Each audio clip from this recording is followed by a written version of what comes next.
Good morning, everyone. It is a perfect day for a Jamboree. And here we are. We are ready to celebrate the 64th Jamboree. We're sorry that we can't all be together, but this is a way for us to commemorate the day. So we just want to tell you a little bit about how all of this started. The Jamboree started on July 4th, 1957. It was a much-needed summer fundraiser to help the church make its budget that year. And it was just going to be a one-time event. And so the first Jamboree, if you can imagine, back in 1957 was very different. It was a different bandstand.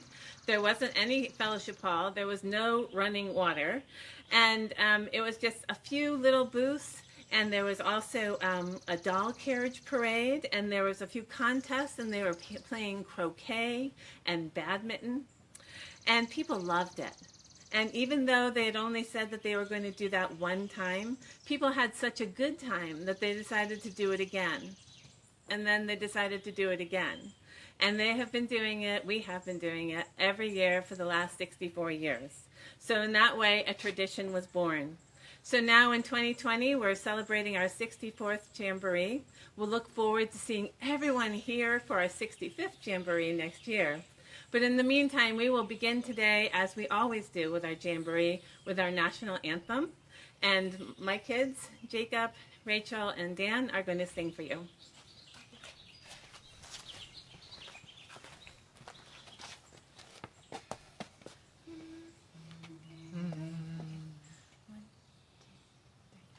Oh, say, can you see by the dawn's early light what so proudly we hailed at the twilight's last gleaming, whose broad stripes and bright stars through the perilous fight o'er the ramparts we watched were so gallantly streaming, and the rocket's red glare, the bombs bursting in air, gave proof through the night that our flag was still there. Oh, say does that star-spangled banner yet wave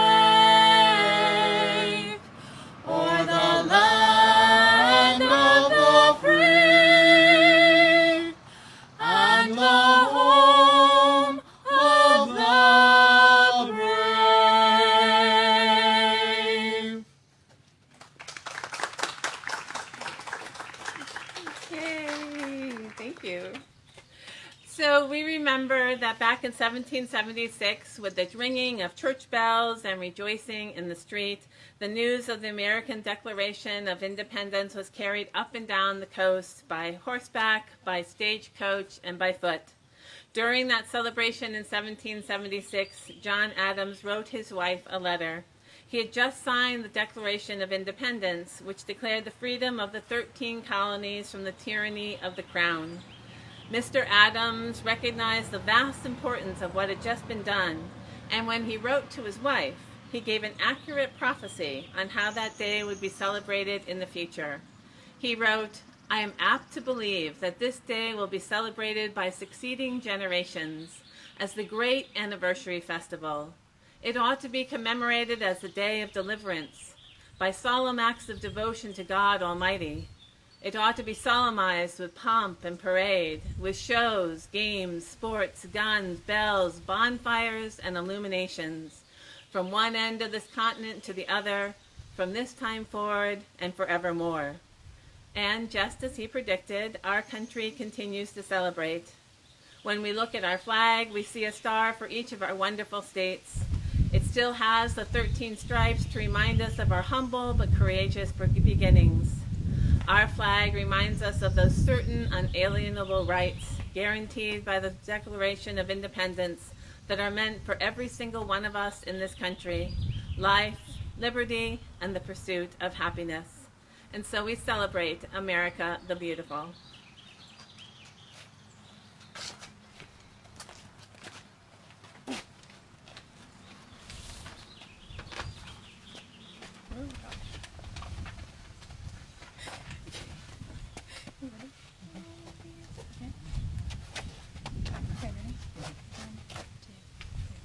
Oh, beautiful for spacious skies, for amber waves of grain, for purple mountains' majesties above the fruited plain.